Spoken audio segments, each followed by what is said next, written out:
Ahora sí, buen día. Me he olvidado los lentes en el auto y la verdad que no veo nada. ¿Me escuchan bien? Sí. Sí, bárbaro. Bueno, perfecto. Vamos a seguir entonces vamos a empezar a ver el control de constitucionalidad. Ya habíamos visto supremacía de la Constitución, habíamos visto las distintas formulaciones que de la supremacía hace el texto de la Constitución respecto de la ley, respecto de los tratados, respecto del derecho público provincial, respecto de las constituciones provinciales. Y hoy vamos a ver efectivamente cómo funciona el mecanismo de control de constitucionalidad en nuestro derecho federal. Tuvimos esta semana un fallo de la Corte en el caso Ciudad de Buenos Aires con Estado Nacional, que justamente lo que hizo la Corte fue ejercer un control de constitucionalidad, en ese caso originario, porque el artículo 116 de la Constitución establece que en los casos en que una provincia sea parte, va a ser jurisdicción federal y va a ser competencia originaria y exclusiva de la Corte. En este caso, la Corte equiparó a la Ciudad de Buenos Aires a una provincia, con una provincia a los efectos de determinar su competencia, ¿no? Por eso fue competente la Corte y un solo voto en disidencia respecto de ese punto, que fue de la doctora Hackton de Nolasco, que entendió que la Ciudad de Buenos Aires no es una provincia y por lo tanto la competencia no era originaria de la Corte Suprema. Los demás jueces entendieron que sí, por eso resolvieron el fallo. Pero cuando hablamos del mecanismo de control de constitucionalidad, nos estamos refiriendo al sistema que establece un ordenamiento jurídico o al mecanismo que establece un ordenamiento jurídico para garantizar la supremacía de la Constitución, ¿no? Es el medio o el mecanismo que tiene un Estado de Derecho para garantizar la supremacía de la Constitución. De acuerdo a la naturaleza del órgano que realiza el control de constitucionalidad, este puede ser jurisdiccional o puede ser político. Es jurisdiccional cuando el control de constitucionalidad lo realiza el Poder Judicial y es político cuando el control de constitucionalidad queda en manos de algún órgano que tenga composición política, puede ser el Congreso, por ejemplo, ¿no? Cuando el ejercicio del control quedaría en manos de un órgano, o también, en algunos casos, puede ser mixto, como puede ser en el derecho español, donde se crean tribunales constitucionales cuya integración está configurada, por ejemplo, con representación del Parlamento, con representación del Poder Ejecutivo y con representación, supónganse, un representante del rey. Entonces, la composición del tribunal es política y por lo tanto el órgano es mixto, porque si bien es un tribunal constitucional, su composición proviene de representaciones políticas. Entonces puede ser jurisdiccional o político. Claramente en nuestro derecho federal y en la provincia de Buenos Aires también, el control de constitucionalidad que determina nuestro ordenamiento legal es jurisdiccional, toda vez que el artículo 116 de la Constitución establece que corresponde a la Corte Suprema y a los demás tribunales inferiores el conocimiento y la decisión de todas las causas que versen sobre puntos regidos por la Constitución, ¿no? Entonces está estableciendo o le dándole la atribución de ejercer ese control de constitucionalidad al Poder Judicial. Por lo tanto, desde la naturaleza del órgano, estamos frente a un control de constitucionalidad de tipo jurisdiccional. Jurisdiccional. A su vez, este sistema jurisdiccional puede ser concentrado o puede ser difuso. El control de constitucionalidad es difuso cuando dentro del Poder Judicial todos los órganos están habilitados a declarar la inconstitucionalidad de una norma, ¿sí? O a expedirse o a ejercer ese control de constitucionalidad. Y por el contrario, ese control es concentrado cuando el ordenamiento jurídico prevé que un solo órgano dentro de ese poder es el que tiene las atribuciones para analizar la constitucionalidad de las normas. Hoy voy a poner ejemplos para que lo entendamos. Nuestro sistema federal claramente es jurisdiccional y difuso, ¿sí? Y difuso, porque no se establece un solo órgano encargado de analizar las cuestiones de constitucionalidad, sino que, como acabo de decir, el artículo 116 dice que corresponde a la Corte y a los demás tribunales inferiores el conocimiento y decisión, es decir, a todos, el juzgado de primera instancia, a las cámaras y a la Corte. Por vía de recurso extraordinario podríamos llegar a la Corte, o por vía originaria, como acabamos de ver en el caso de la Ciudad de Buenos Aires, que después lo vamos a analizar aparte, y el martes va a haber una clase sobre ese tema específicamente. Pero entonces, nuestro sistema, decía, y es concentrado cuando se establece un solo órgano, por ejemplo, en los países que tienen un tribunal constitucional. Ese tribunal es el que resuelve las cuestiones vinculadas al control de constitucionalidad, y los demás tribunales resuelven los juicios en concreto, pero las cuestiones de constitucionalidad siempre se ventilan ante un mismo tribunal. Ese sería un control de constitucionalidad jurisdiccional concentrado. ¿Se dan cuenta? El nuestro es jurisdiccional difuso. Aunque en algunos casos ustedes van a observar que esta es la particularidad que tiene, más allá de la cuestión de fondo, que no fue resuelta por la Corte, esta es la particularidad que tiene el caso de Ciudad de Buenos Aires con el Estado Nacional. Que la Corte, en ese caso, al ser competencia originaria y exclusiva de la Corte, ejerció un control de constitucionalidad concentrado. Porque el juicio no empezó en primera instancia, luego fue a la Cámara y llegó a la Corte, sino que directamente la Corte actuó como tribunal originario. Y por lo tanto su fallo es inapelable. Y por lo tanto se ejerció en ese caso un poder, un control de constitucionalidad jurisdiccional concentrado. Un solo órgano fue el que analizó la cuestión de constitucionalidad. ¿Se entiende? Si hubiera empezado ese juicio por primera instancia, como decía Hayton de Nolasco que debía ser, ¿sí? Si hubiera ido a primera instancia, luego se hubiera apelado a la Cámara y luego hubiera llegado a la Corte, hubiéramos tenido un control de constitucionalidad jurisdiccional difuso, como dice nuestra Constitución. ¿Se dan cuenta? Porque hubieran analizado todas las instancias. Bueno, por eso tiene esta particularidad este proceso, ¿no? Esta causa tiene la particularidad de que se ejerció un control de constitucionalidad distinto al que está previsto, pero en realidad es así porque la competencia de la Corte es originaria cuando una provincia es parte. Por último, y por ahí lo más complicado para dos cosas, para que entiendan ustedes. La vía mediante la cual se puede plantear la inconstitucionalidad de una norma puede ser directa o puede ser indirecta. ¿Qué es la vía? Esto ustedes lo deben haber visto, el que vio Elementos debe haber visto algo ya, y si no lo va a ver pronto. En el derecho procesal hay dos maneras de articular un planteo dentro de un proceso. ¿Sí? Uno es la demanda. ¿Sí? En el derecho procesal civil y comercial, ustedes saben que el acto procesal de iniciación de un proceso es la demanda, ¿no? Entonces, o la acción, ¿no? Lo que se llama la acción. Entonces, una manera de articular una cuestión dentro de un proceso es mediante una acción. ¿Sí? Si yo quiero recuperar un bien inmueble o un bien mueble registrable, voy a iniciar una acción de reivindicación. ¿Sí? Una acción de reivindicación. Interponer una demanda diciendo, esa cosa me pertenece, señor juez, reconozca mi derecho de propiedad sobre esa cosa. Esa es una manera. Cuando no hay acción prevista, lo que podemos hacer dentro de un proceso para lograr un pronunciamiento es promover dentro de un proceso lo que se denomina un incidente. ¿Sí? Dentro de un proceso, lo que se denomina un incidente. El incidente, en principio, no resuelve el fondo de la cuestión, sino que es accesorio subordinado a la cuestión principal. ¿Sí? Por ejemplo, yo inicio un proceso mediante una demanda, ¿sí? Y Nicolás cree que el juez es incompetente.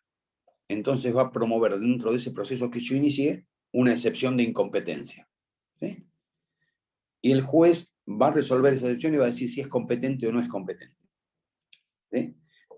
El incidente tiene que ver con la cuestión principal, pero no la resuelve. Lo único que va a resolver ese incidente es quién es el juez competente. Luego, el que sea competente resolverá el fondo de la cuestión. ¿Está claro? Muy bien. ¿Por qué les hago esta explicación? Porque obviamente porque ustedes todavía no dieron procesal. Entonces, para explicar la diferencia entre vía directa y vía indirecta, tenía que hablar de esto. Hay vía directa cuando el ordenamiento jurídico prevé una acción autónoma de inconstitucionalidad, en el caso del control que estamos viendo, ¿no? Entonces, si estuviera previsto, no está previsto en nuestro derecho federal, no está previsto en nuestro derecho federal ninguna acción autónoma donde yo pueda iniciar un juicio al solo efecto de que se declare inconstitucional una norma. ¿Sí? No tengo vía directa en el sistema federal para plantear la inconstitucionalidad de una norma. Sí lo puedo hacer por vía directa o vía incidental. ¿Qué significa eso? Es cuando yo inicio un proceso, por ejemplo, volvemos al caso, Ciudad de Buenos Aires con Estado Nacional. ¿Sí? El fallo de esta semana de la Corte tan famoso. ¿Qué era lo que quería Rodríguez Larreta? ¿Cuál era el objetivo de ese juicio que inicia en la Corte Rodríguez Larreta? Poder dictar clases.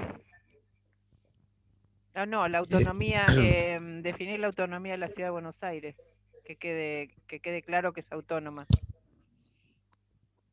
Me parece que era que en el decreto presidencial decía que estaba restringiendo una de las capacidades federales, que era la de dictar las clases, ¿no? La Entonces educación. pedían la inconstitucionalidad. La Corte, el planteo de Rodríguez Larreta es que la Ciudad de Buenos Aires tiene autonomía para decidir si la clase tiene que ser presencial o no. La Corte no decide si las clases tienen que ser presenciales o no. Nunca se expide sobre eso. La Corte lo que decide es quién tiene competencia para resolver eso. ¿Sí? Después, cómo lo resuelve es un problema de cada provincia o de cada jurisdicción. Lo que dice es, tiene autonomía para resolverlo. La Corte no dice si corresponden a clases presenciales o corresponden a clases virtuales. No se mete en eso. Es más, todos los jueces en el fallo dicen que no opinan sobre cuestiones sanitarias porque no las conocen. ¿Sí? No se meten en las cuestiones sanitarias.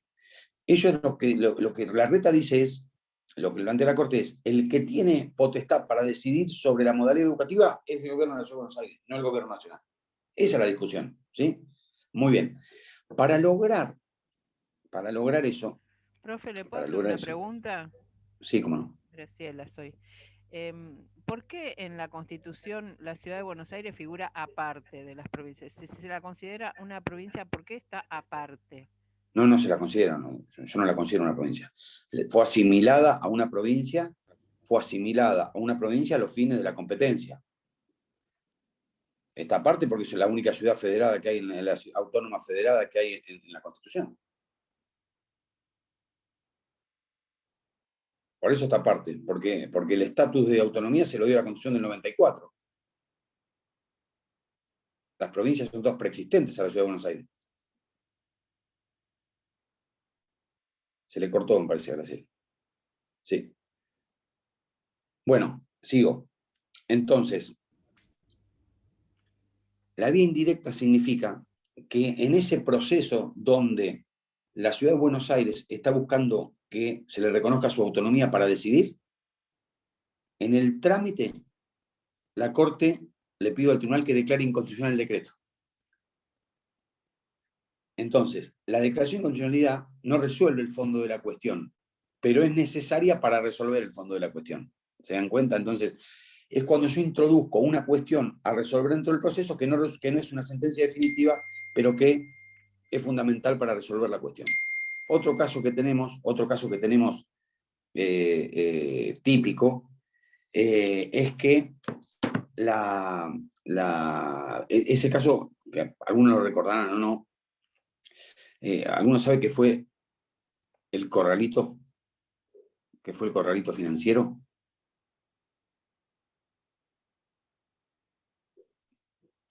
Sí, profe, yo sé porque lo viví. A ver, ¿qué fue?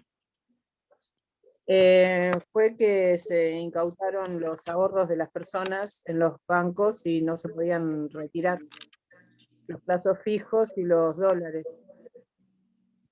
No fue eso. Corralito financiero fue que los depósitos en dólares te los iban a devolver en pesos. ¿Sí? No se incautaron los depósitos. Lo que el banco hacía, o lo que había dispuesto el gobierno federal mediante un decreto, el gobierno de Duhalde mediante un decreto, era que quienes tenían depósitos en moneda norteamericana iban a recibir pesos en lugar de los dólares que tenían depositados. ¿Sí? Entonces, la gente dice, no, si yo tenía depositado dólares, quiero recibir los dólares. ¿sí? ¿Por qué? Porque se empieza a devaluar nuestra moneda y por lo tanto el dólar empieza a valer más, entonces era mucho más recuperar el dinero en dólares que recuperar pesos, porque con los pesos que me daban no volvía a comprar los dólares que había depositado, ¿sí? Muy bien. Entonces, se empiezan a interponer cantidades de acciones de amparo en la justicia federal. ¿Y qué era lo que quería la gente cuando iniciaba el juicio? ¿Cuál era el objetivo de la gente cuando iniciaba el juicio? ¿Qué buscaba doña Rosa cuando iniciaba una demanda? Y que le devuelvan los dólares, o que le den los dólares que Exactamente, le que pertenecían. le devuelvan la guita, ¿sí? Que le devuelvan la plata en dólares. Ahora, dentro de ese proceso, para lograr una sentencia que le devuelva la plata en dólares, promovíamos un incidente que se declare inconstitucional el decreto que había especificado los depósitos, ¿sí? Ahí tienen. Por vía indirecta se introduce la cuestión de constitucionalidad en el proceso, ¿sí? Que no tiene que ver con la sentencia definitiva, pero colabora con el dictado de la sentencia. Entonces, eso es la vía indirecta. No tenemos prevista una acción, yo no podía iniciar un juicio para que la justicia federal me declare inconstitucional el decreto. No está previsto eso, porque si no hay perjuicio, no hay acción en nuestro derecho. Entonces, la vía indirecta significa que dentro de un proceso donde estoy discutiendo una cosa, introduzco la cuestión del control de constitucionalidad para que el juez lo resuelva en el trámite del proceso. No como sentencia, sino como incidente. ¿Está claro? Entonces, esa es la diferencia entre la vía directa o la vía indirecta. La vía directa, que no está prevista en el sistema federal, sería si estuviera prevista una acción o un juicio para que yo promueva una demanda al solo efecto de lograr la declaración de inconstitucionalidad. Eso no está previsto, ¿sí? Sí está previsto eso en la provincia de Buenos Aires. Sí está previsto eso en la provincia de Buenos Aires. En el artículo 683 del Código Procesal Civil y Comercial se prevé una acción autónoma de inconstitucionalidad directamente ante la Suprema Corte de la provincia de Buenos Aires, ¿sí? Está prevista esa acción en el ordenamiento procesal provincial, porque ustedes saben que por el artículo 75, inciso 12 de la Constitución, el dictado de las normas procesales corresponde a las provincias, ¿sí? Corresponde a las provincias. Los códigos de fondo los dicta el gobierno federal y los códigos de forma los dictan las provincias, y por lo tanto la materia procesal es una materia propia de las provincias. Por lo tanto, cada una puede determinar el modo de proceder y las acciones que son procedentes dentro de su jurisdicción judicial. Y nos queda por último el efecto que tiene la declaración de inconstitucionalidad, que esto por ahí es lo más difícil de entender, pero lo tenemos que explicar porque sí o sí lo tienen que entender. ¿Qué efecto tiene cuando un juez declara inconstitucional una norma? ¿Sí? ¿Qué efecto tiene cuando un juez dice esta norma es inconstitucional, viola la Constitución? ¿Sí? De acuerdo a la doctrina constitucional, de acuerdo a la teoría constitucional en los distintos países del mundo, el efecto puede ser inter partes o puede ser erga omnes, ¿sí?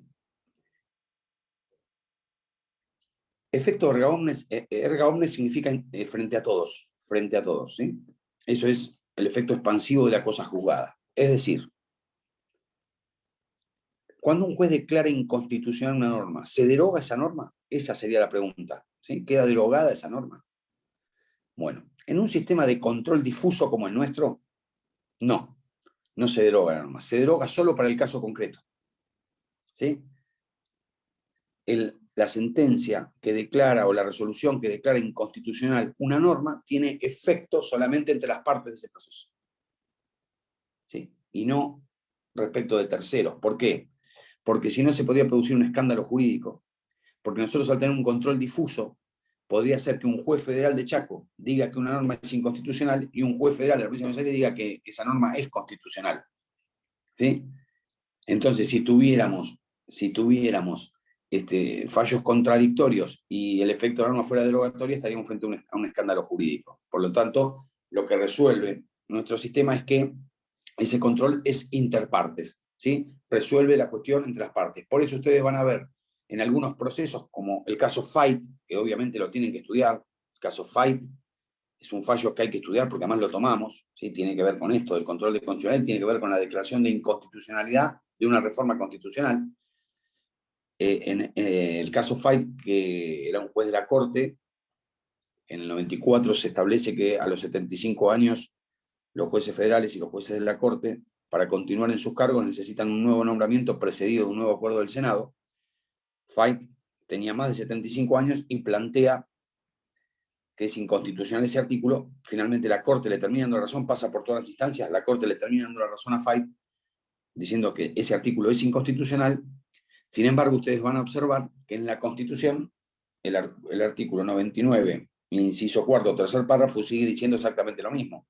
¿Por qué? Porque el fallo favorece a Fait, no deroga la norma de la Constitución. ¿Sí? Cualquier juez que quiera plantear lo mismo tiene que iniciar una acción. ¿Sí? No se beneficia o se perjudica con el fallo de Fait. Entonces, ese es un efecto interpartes. El efecto erga omnes sería cuando la resolución de un tribunal produce la derogación de la norma. Fíjense esto, este es un análisis que ustedes tienen que hacer. ¿Qué países van a tener sistemas de control erga omnes? Y lo van a tener los países que tengan control de constitucionalidad concentrado.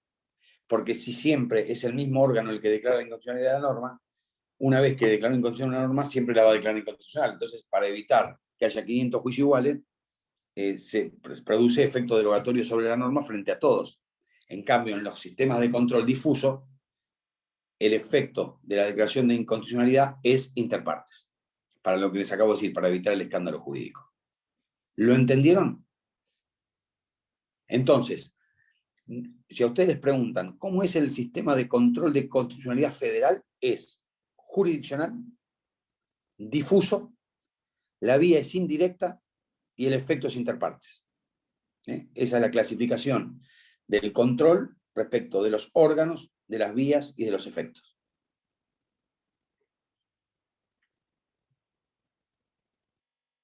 Jurisdiccional difuso, interpartes, vía indirecta.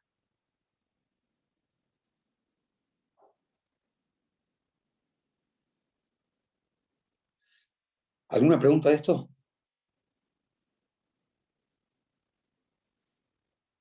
Recuerden estudiar el caso Fait, ¿sí? Carlos Fait.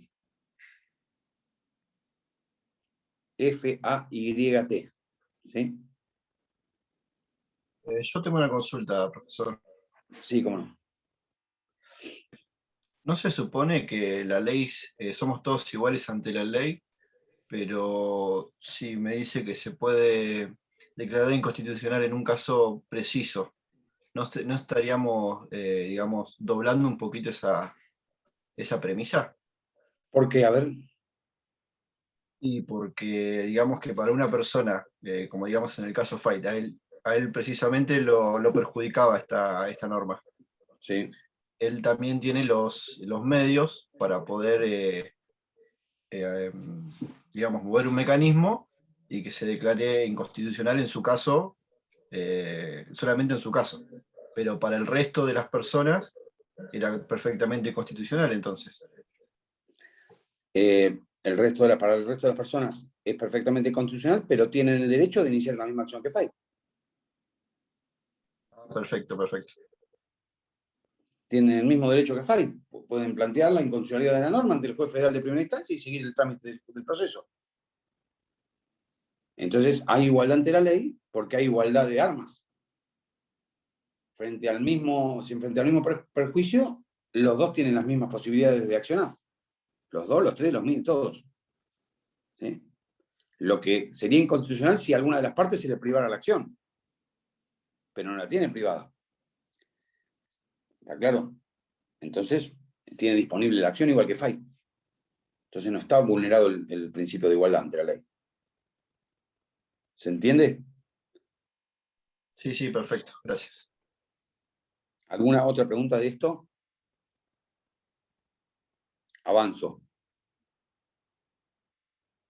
Vamos a ver ahora otro tema que no tiene nada que ver con el control de constitucionalidad, que es la cuestión vinculada a los recursos del Estado federal. ¿Sí? A los recursos del Estado federal. Es decir, nos vamos a referir y vamos a analizar el artículo 4 de nuestra Constitución, Cuando hablamos de recursos del Estado federal o del Tesoro de la Nación, hablamos de los recursos y los bienes con los que cuenta el Estado para llevar adelante su finalidad, ¿sí? Para llevar adelante su finalidad. Entonces, yo les puedo preguntar, ¿cómo forma sus recursos económicos el Estado? A ver, ¿desde dónde? ¿Qué se les ocurre a ustedes? Con impuestos. Puede ser. Con impuestos. ¿Qué más?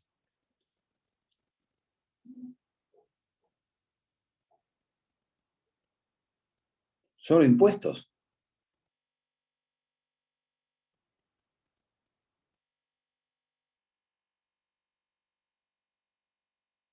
Vamos a hacer otra cosa. ¿Cómo formas tus recursos, Luis? ¿Tus recursos cómo los formas? Trabajando. ¿Con tu O sueldo? puede ser, sí. Y también con herencia podría ser, ¿no? Con lo que te dan Una tus padres herencia. o... ¿Qué más? No se me ocurre otra cosa. ¿Ninguno se endeuda? ¿No tiene tarjeta de crédito? Sí, sí. Y después la tenés que pagar. O entonces tomando deuda. Claro. O pidiendo un préstamo al banco. ¿Sí? Muchachos, en la Argentina, el país más endeudado del mundo, ustedes están dudando si la deuda es una fuente de refinanciación del Estado. Hace 50.000 años que discutimos la deuda externa. ¿Sí? Es una de las principales fuentes de financiación del Estado, el endeudamiento. Los créditos. ¿Sí? Entonces, impuestos, empréstitos, dice la Constitución, venta o locación de tierras de propiedad nacional. ¿Sí? Dice la renta del correo. La renta del correo, hoy no tiene mucha relevancia la renta del correo porque está desapareciendo la carta como medio de comunicación, pero hasta hace 10 años atrás la manera de comunicarse entre las personas a la distancia era por correo, ¿sí? Era hasta romántico mandar cartas, que se perdió todo eso. Se perdió con el mail, se perdió con el WhatsApp, con toda esta cuestión.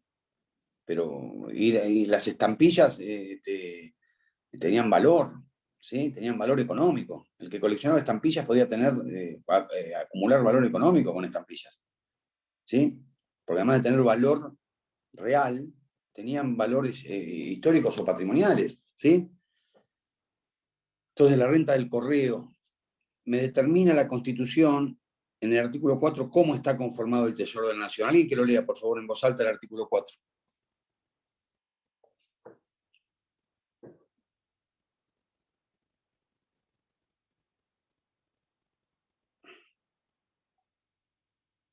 Vamos, dale, Luis. El gobierno federal provee a los gastos de la nación con los fondos del Tesoro Nacional, formado del producto de derechos de importación y exportación, del de la venta o locación de tierras de propiedad nacional, de la renta de correos, de las demás contribuciones que equitativa y proporcionalmente a la población imponga el Congreso General, y de los empréstitos y operaciones de crédito que decrete el mismo Congreso para urgencias de la nación o para empresas de utilidad nacional. Perfecto. Entonces, como ustedes pueden ver, ese artículo habla de recursos monetarios y de recursos no monetarios, ¿sí? En los recursos monetarios obviamente están los créditos o empréstitos, ¿sí? Los créditos o empréstitos están... Y bueno, cuando habla de impuestos, no habla directamente de impuestos, utiliza una palabra que es contribuciones, ¿sí? Dice, y las demás contribuciones que equitativa y proporcionalmente a toda la población imponga el Congreso. Ese artículo en realidad dice el Congreso General, fíjense que dice el Congreso General, tachen general, porque la verdad que está mal eso, porque son las contribuciones que imponga el Congreso, ¿no? No el Congreso General, no existe más el Congreso General, ese es un término de 1853, ¿sí?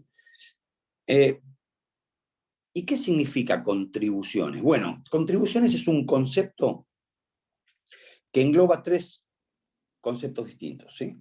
Es un concepto que engloba tres conceptos distintos. engloba, como bien dijo Luis, el concepto de impuestos, tasas y contribuciones propiamente dichas. Impuestos, tasas y contribuciones propiamente dichas. ¿Qué diferencia hay entre impuesto, tasa y contribución? El impuesto es una percepción de carácter general o un gravamen de tipo general, gravamen con B corta, ¿sí? Es un gravamen de tipo general que no tiene asignación específica. Y no hay, por el pago de un impuesto, no hay una contraprestación directa o inmediata. Ejemplo. ¿Quién sostiene la universidad pública?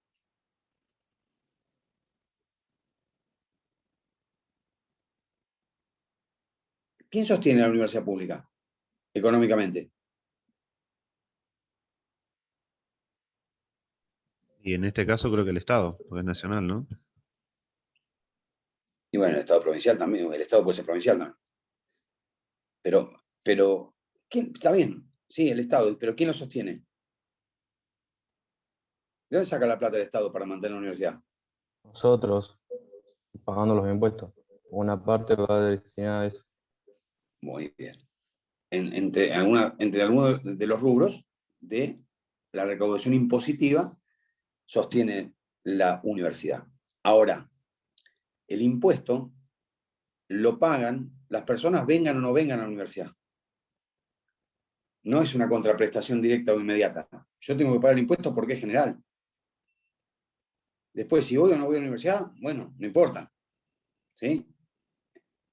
No hay contraprestación directa o inmediata, ni tengo asignación específica con mi impuesto. Yo no sé mi impuesto qué porcentaje va a la universidad, no tengo ni idea. Yo tengo que pagar el impuesto. ¿Está claro? Y sostengo también el hospital público, vaya o no vaya al hospital público. ¿Se entiende? Esa es la diferencia entre el impuesto y la tasa.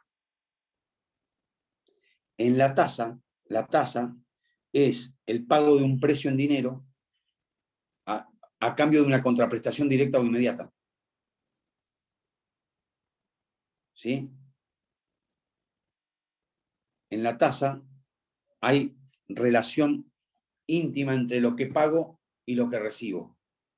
En el impuesto no. En el impuesto es indeterminada esa relación. Ejemplo. Ni hablar los servicios, la luz y el gas. ¿Sí? Yo pago gas en función del gas que consuma. Más consumo, más pago, menos consumo, menos pago. ¿Sí? Pero a cambio de la tarifa que yo pago, recibo la prestación de gas. Si yo dijera no quiero tener gas, no pago gas. O yo dijera no quiero tener luz, no pago luz. ¿Sí? Y no tengo que pagar para que otros tengan. ¿Está claro? Hay contraprestación directa o inmediata. Un ejemplo, otro ejemplo, el peaje. El peaje. ¿Sí? Yo lo voy a pagar si utilizo la ruta con peaje. Si no utilizo la ruta con peaje, no lo pago. ¿Sí? Hay contraprestación directa o inmediata. Pago si uso, si no uso, no pago. En el impuesto pago igual, use o no use. ¿Sí? Porque es general. Primera diferencia. La diferencia que hay entre la tasa y la contribución propiamente dicha es más fina todavía. Las dos son iguales. O sea, tanto en la tasa como en la contribución hay un precio en dinero a cambio de una contraprestación directa o inmediata o la ejecución de una obra. ¿Sí? Lo que sucede es lo siguiente. Por ejemplo, ¿qué es una contribución? Yo me compro una casa sobre una calle que no está asfaltada y que no tiene servicios, ni de cloaca ni de gas. ¿Sí? El Estado decide asfaltar esa calle y antes de asfaltar dice, bueno, vamos a pasar cloaca y vamos a ponerle gas natural a ese barrio. ¿Sí?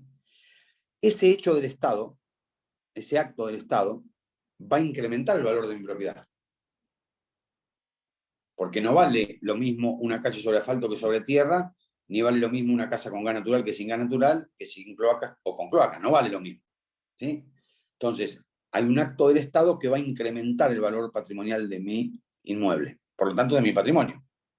¿Sí? Muy bien. Ese incremento patrimonial lo tengo que pagar.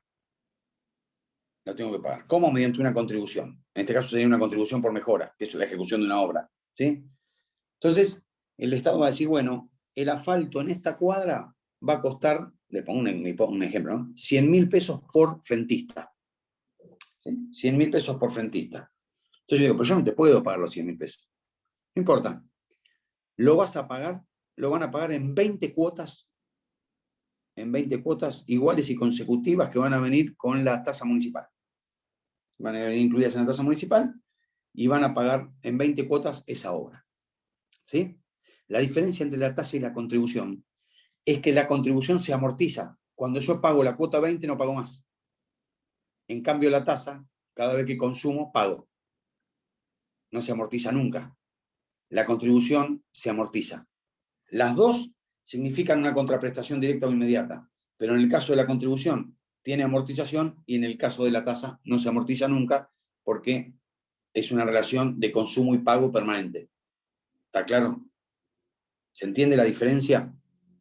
Tienen una naturaleza parecida, pero tienen un elemento distintivo que es ese.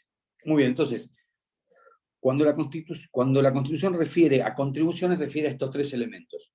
Impuestos, tasas y contribuciones, propiamente dichas como elementos componentes del sistema impositivo en la Argentina.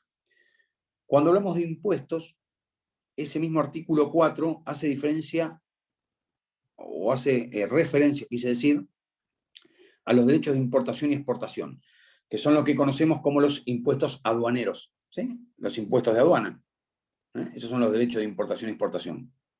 Ustedes saben que para traer un producto de afuera hay una franquicia de determinado límite de dólares y a partir de eso, para ingresar un producto a Argentina, tenés que pagar impuestos sobre el bien que estás queriendo ingresar al país. ¿Sí? Por eso las cosas importantes tienen una estampilla de la FIP. ¿Sí? Eso quiere decir que pagaron el impuesto aduanero. ¿Sí? Que se pagó el impuesto aduanero cuando ese producto ingresó a la Argentina.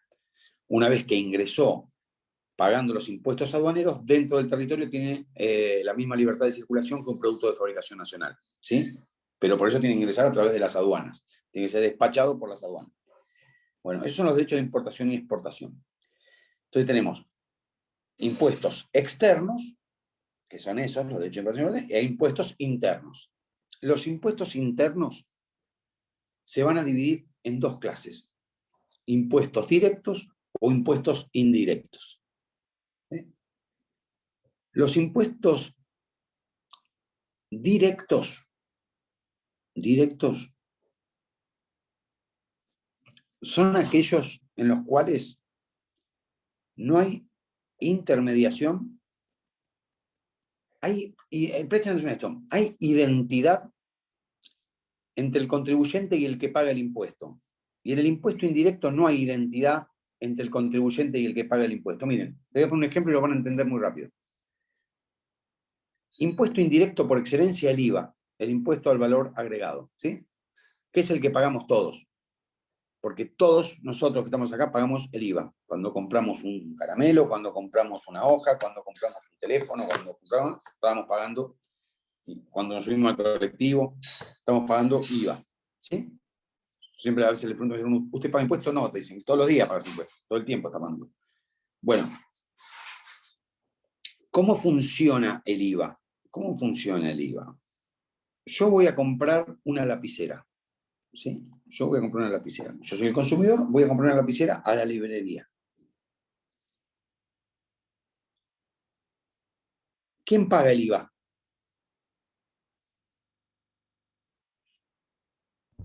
El consumidor final. El consumidor final. ¿Y la FIP a quién le va a reclamar el IVA?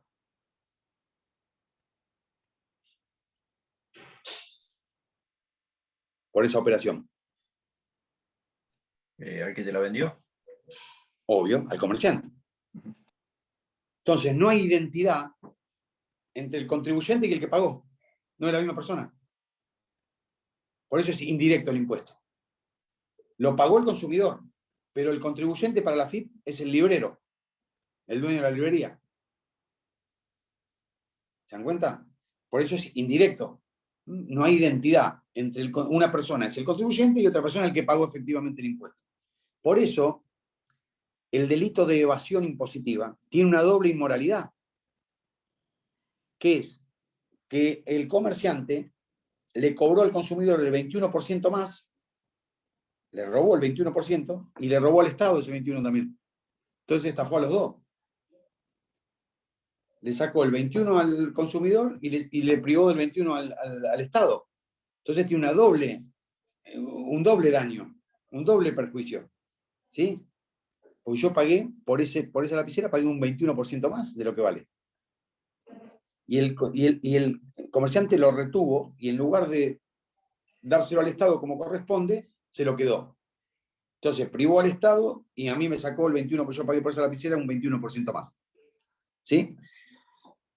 En el impuesto directo hay identidad entre el contribuyente y el que paga. Es el mismo, el contribuyente, que el que paga el impuesto. Ejemplo, el impuesto a las ganancias. ¿Quién paga el impuesto a las ganancias? El que genera ganancias por más de determinada plata. ¿Sí? Ahí no hay intermediación. ¿Sí? Ahí la AFIP le va a reclamar directamente al que generó la ganancia. ¿Está claro? El impuesto inmobiliario. Lo conocen todos. O la patente automotor. El impuesto automotor, conocido como patente. ¿Sí? ¿Quién lo paga? Y lo paga el titular del auto, digamos. El titular del vehículo. Sí. ¿Y la FIP a quién se lo reclama? ¿El ARBA a quién se lo reclama? Al titular del auto. ¿Se dan cuenta? Es directo. Hay identidad entre el contribuyente y el que tiene que pagar el impuesto. En el impuesto indirecto no. En el impuesto directo sí. ¿Sí? Esa es la diferencia entre impuesto directo e indirecto. ¿Por qué es importante saber la diferencia entre un impuesto directo y un impuesto indirecto? Porque en principio, y obviamente se tienen que estudiar bien los artículos 75, inciso 1 e inciso 2 de la Constitución Nacional, ¿sí? Que hablan de toda la materia tributaria justamente. En principio, la creación y percepción de impuestos directos es una potestad privativa de las provincias y los impuestos indirectos son una facultad del gobierno federal concurrente con las provincias, ¿sí? Entonces, en general, los impuestos indirectos los crea la nación y los impuestos directos los crean y los perciben las provincias. Por eso, el impuesto inmobiliario es provincial, el impuesto automotor es provincial, etcétera, etcétera. ¿Hay impuestos directos nacionales? Sí, ganancia, por ejemplo, ¿sí? ¿Pero por qué? Porque la Constitución me dice que la nación puede crear impuestos directos con dos requisitos: que sean por plazo determinado y que tengan asignación específica, es decir, que se determine para qué, cuál es el objetivo de la creación de ese impuesto directo, ¿sí? Pero es excepcional para la nación la creación de impuestos directos. En principio es competencia de las provincias, ¿sí? Por eso las provincias cobran ingresos brutos y todas esas cuestiones que ustedes saben, son impuestos provinciales, ¿sí? Son impuestos provinciales, los cobra ARBA, no FIP. Entonces, por eso es importante saber la diferencia entre impuesto directo e indirecto para ver qué diferentes competencias tienen la nación y la provincia y las provincias en materia de creación de esos impuestos. ¿Qué significa que los impuestos sean coparticipables? ¿Sí? Esto de qué es la coparticipación, ¿no? La coparticipación federal, se conoce como la coparticipación federal, que establece el artículo 75, inciso 2 de la Constitución. Coparticipar un impuesto significa que independientemente de que lo cobra y lo crea el gobierno federal, debemos discutir mediante una ley, convenio, qué porcentaje de la recaudación de impuestos vuelve a las provincias. Entonces vamos a un ejemplo abstracto, vamos a sacar una ley y decimos, bueno, todo lo que recaude la nación en materia de impuestos coparticipables, la mitad va para la nación y la mitad va para las provincias. Bien. Y luego tenemos que hacer otra ley que diga ese 50% que le corresponde a las provincias, cómo se distribuye entre las provincias y la Ciudad de Buenos Aires. ¿Sí? Entonces, hay pautas objetivas y pautas subjetivas para repartir ese dinero.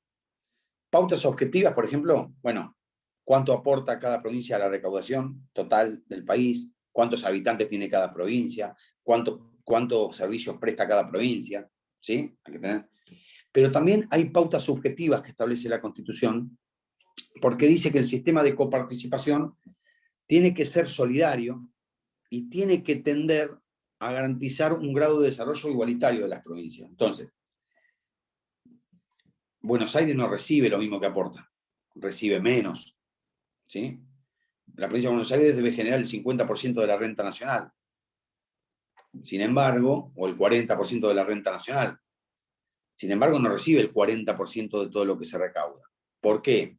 Y porque si no, las provincias como Catamarca, Formosa, Chaco estarían en extinción.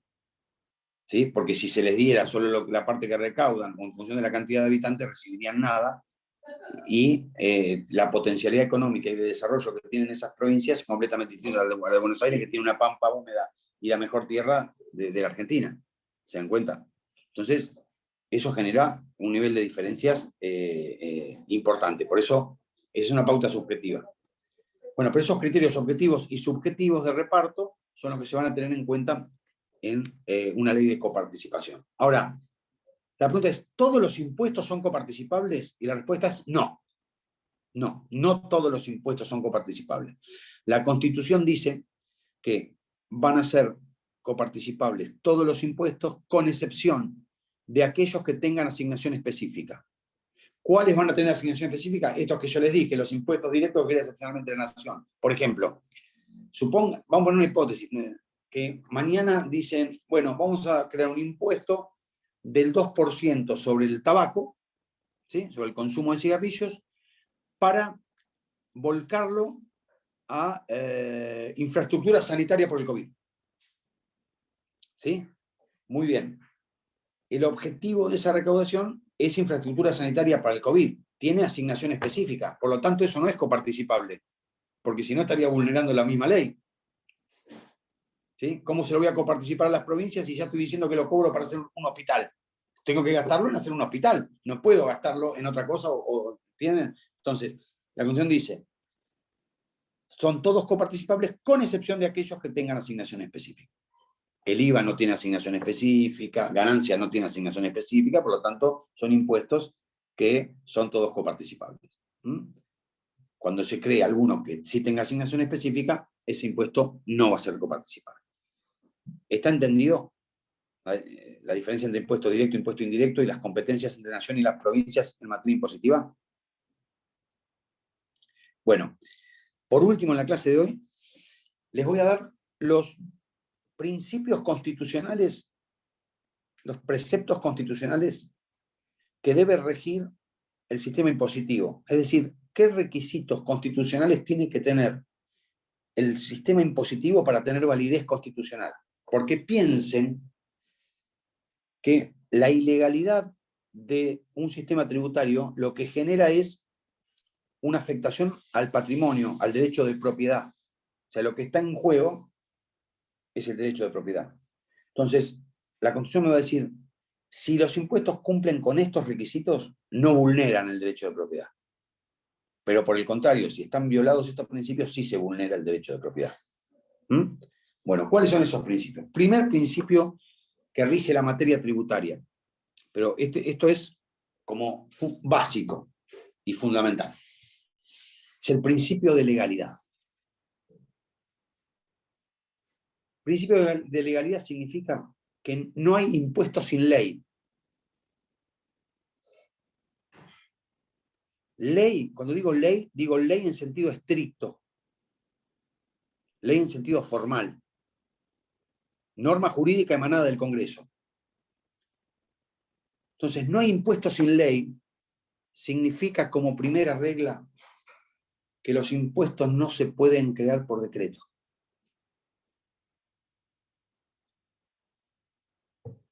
Esto tiene como antecedente la Revolución Francesa, obviamente, ¿sí? una de las cuestiones principales por las que se produce la Revolución Francesa es por el abuso del rey en la percepción de impuestos. ¿Sí? A partir de ahí, la Revolución Francesa dice, una vez que derrocan o que terminan con la monarquía, dicen, a partir de ahora los impuestos los van a establecer los representantes del pueblo. Y de ahí nace el principio de legalidad. ¿Sí? No es más un acto del príncipe, sino tiene que ser un acto de los representantes del pueblo. Por eso el Parlamento es el que crea los impuestos. Ahora, ¿esto lo dice la Constitución? Sí, lo dice. Lo dice en muchos artículos. Miren, artículo 4, que acabamos de ver. Chicos, tomen nota de esto porque lo tomamos, ¿no? Artículo 4 que acabamos de ver. Dice, y las demás contribuciones que equitativa y proporcionalmente a toda la población imponga el Congreso. Expresamente dicen que imponga el Congreso, no dicen que imponga el gobierno, dicen que imponga el Congreso. Específicamente hace referencia al órgano legislativo, como el único que puede crear estas contribuciones. ¿Está claro?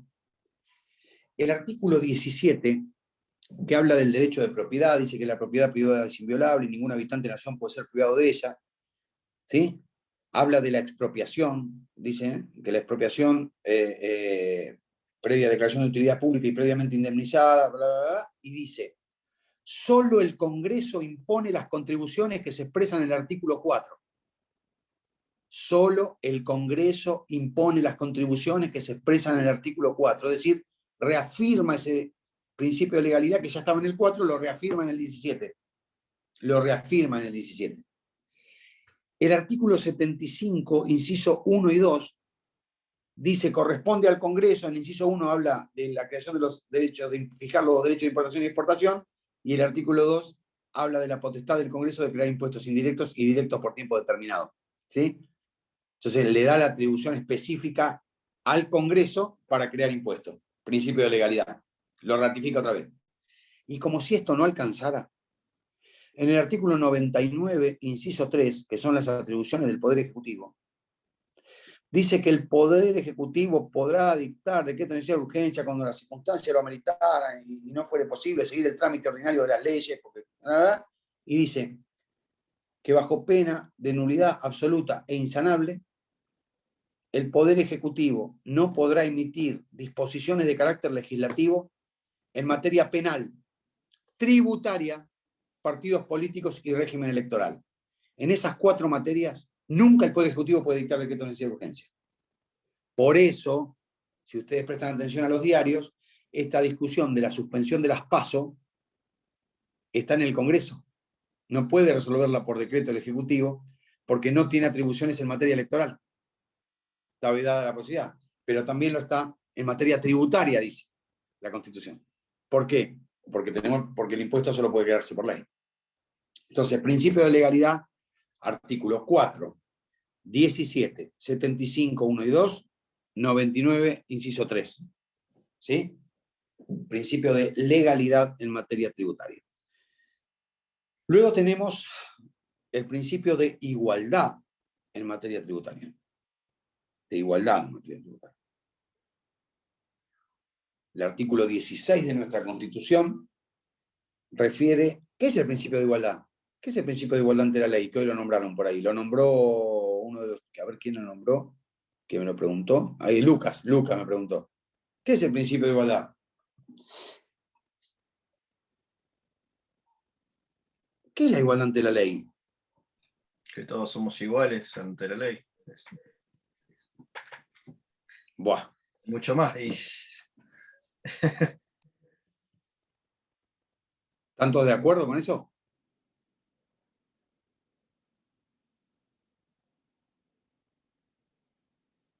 ¿Están todos de acuerdo con eso? Pero si fuéramos todos iguales ante la ley, ¿por qué la Constitución va a decir que somos todos iguales ante la ley? Si la gente no matara, no estaría el delito de homicidio. Si la ley dice que somos todos iguales ante la ley, es porque no somos todos iguales, porque si no, no necesitaríamos decirlo en una ley. Lucas, para vos sos igual a una persona que no ve. No, no. ¿Tenés las mismas posibilidades que una persona que no ve? No.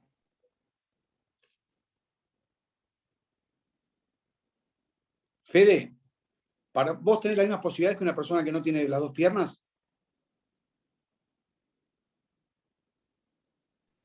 No, ¿Tenés las mismas oportunidades en la vida que esa persona? no. No. Entonces no hay igualdad ante la ley. ¿Sí? Lo que quiere decir ese principio es que la ley debe tratar igual a los que son iguales. Debe tratar igual a los que son iguales. Ahí no puedo discriminar. Ejemplo. Yo no puedo decir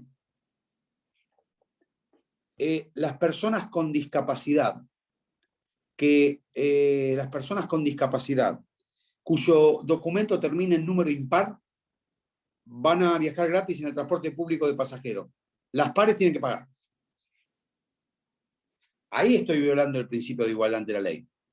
Porque estoy tratando de manera distinta a quienes padecen el mismo problema o a quienes tienen la misma situación de capiti diminutio respecto de los demás. ¿Sí? Entonces ahí estoy vulnerando el principio de igualdad, porque estoy tratando desigual a los que son iguales. Si yo dijera en esta comisión, ustedes son mis alumnos, y yo dijera, bueno, Luis, le voy a tomar las 9 bolillas. A Briana le voy a tomar una bolilla sola. Y a Nicolás no le voy a tomar, lo apruebo directamente. Ustedes van a decir, pero es que usted está haciendo una injusticia total. ¿Sí? Porque está tratando de manera distinta a alumnos de una misma comisión. Está siendo arbitrario usted en su funcionamiento. Ahora, si yo dijera, a la comisión 1 le voy a tomar 9 bolillas y a la comisión 2 le voy a tomar 7 bolillas. No estoy violando la igualdad ante la ley, porque ustedes ¿qué saben que le di yo a la comisión 2? No tienen ni idea. A usted lo que le importa es que yo no trate desigual a ustedes mismos. Respecto a otra comisión, entonces, estoy tratando igual a los que son iguales. ¿Sí? No quiere decir que tengo que a todos tomarles de la misma manera a las dos comisiones. ¿Se dan cuenta? Entonces, principio de igualdad parte de esa. Entonces, ¿cuál es la lógica de la Constitución? Que la ley debe tender a igualar esas desigualdades. ¿Sí? A dar igualdad de oportunidades a la gente. Entonces, ¿cómo lo hacemos? Y, por ejemplo, sancionamos leyes que establezcan que los edificios públicos tienen que ser accesibles. Tiene que haber rampas para que suban las personas con discapacidad, tienen que tener ascensores, no pueden ser exclusivamente por escalera para las personas que puedan. Se van estableciendo normas que eliminan barreras arquitectónicas. ¿Sí? Los cordones de la vereda tienen que ser lisos para que pueda subir una silla de ruedas. ¿Sí? Se van estableciendo normas que tratan de igualar las posibilidades de las personas. Entonces, eso es que la ley debe tender a igualar. Ese es el principio de igualdad ante la ley, no que somos todos iguales. Justamente partimos de lo inverso, es que no somos todos iguales. ¿Sí? Por eso tenemos que lograr, mediante la ley, igualar oportunidades. Bueno, en materia tributaria, ese artículo 16, en la segunda parte, alguien que lo lea el 16, por favor.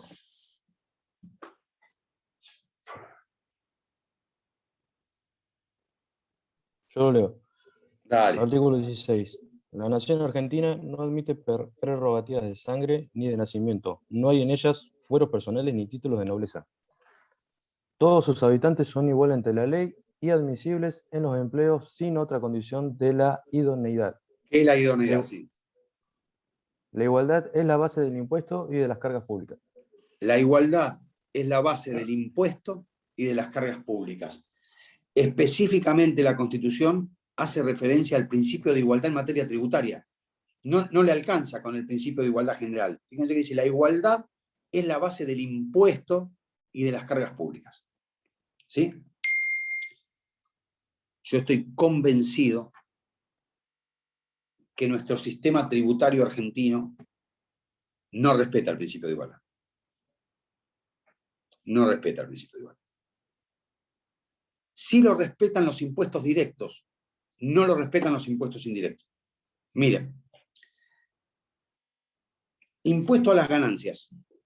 Impuesto a las ganancias.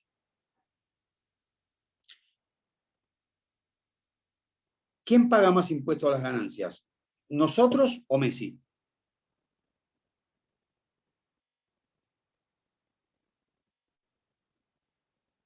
Nosotros.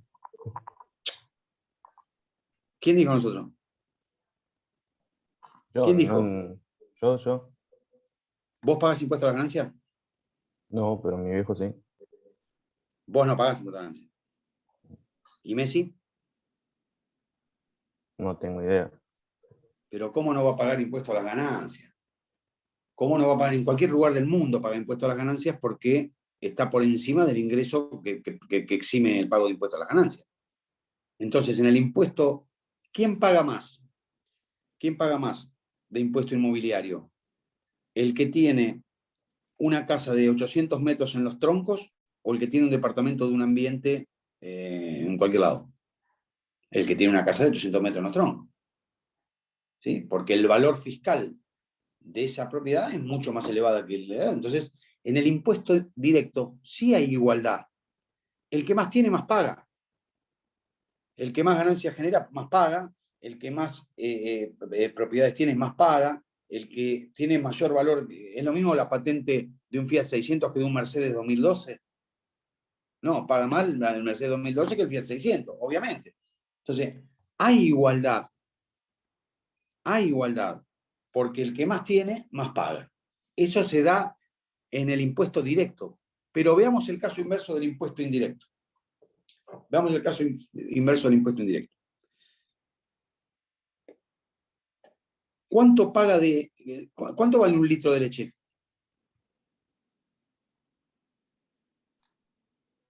$100. Un sachet de leche de verdad. 100 pesos.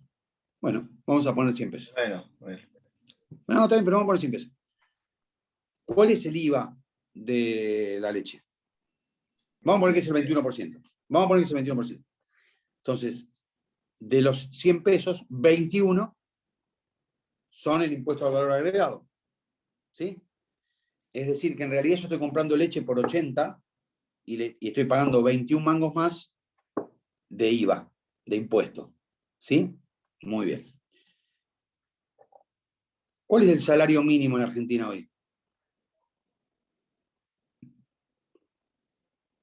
Chicos, están estudiando para ser abogados, van a hacer derecho laboral. ¿Cuál es el salario mínimo en Argentina? Miren las cosas que le estoy preguntando. De los diarios le estoy preguntando. Ni siquiera de los libros, de los diarios. Lo googlean, salario mínimo, Vital y Móvil, y les aparece. Pueden ser 5 segundos. Sofía Arata dice 25, 27. Tiran así, 25, 27, vamos a decir 60, 190. Tiramos así. Hagan una hipótesis, a ver cuánto puede ser un salario mínimo en Argentina. 18.000, 20.000 pesos, profe. Vamos a ponerle 20.000 pesos. Para mí es más, pero vamos a ponerle 20.000 pesos. Vamos a poner 20.000 pesos. 20.000 pesos de salario mínimo. Muy bien. Tenemos un trabajador que gana 20.000 pesos. ¿Sí? Y va a comprar 1 litro de leche. ¿Cuánto paga de IVA por ese litro de leche?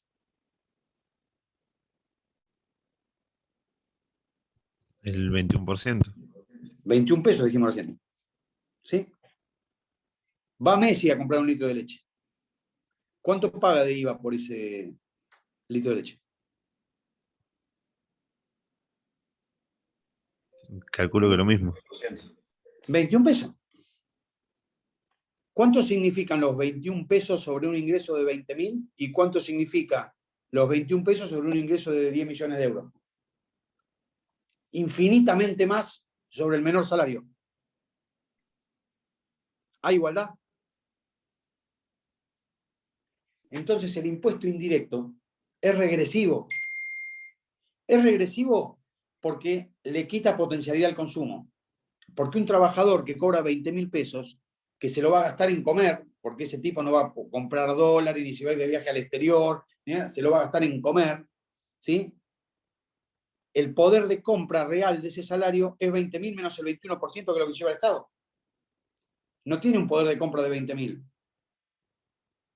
¿Sí? Y va a pagar el mismo IVA que el que gana 100 veces más que él. Entonces la ley no está tratando igual a los que son iguales. Está tratando igual a los que son desiguales. ¿Sí? Entonces, un país que basa su recaudación impositiva en el impuesto indirecto es un país inmensamente injusto. ¿Sí? Es injusto porque está violentando este principio de igualdad y está privando o quitándole poder de compra al salario del trabajador. ¿Mm? Esos dos principios, el principio de legalidad y el principio de igualdad en materia tributaria, son fundamentales para entender el sistema tributario en Argentina. Yo voy a terminar acá y voy a tomar hasta acá en el parcial. Y cuando volvamos a la segunda parte voy a seguir con el tema del sistema tributario porque no lo terminamos, ¿sí? Lo voy a incluir en la segunda parte.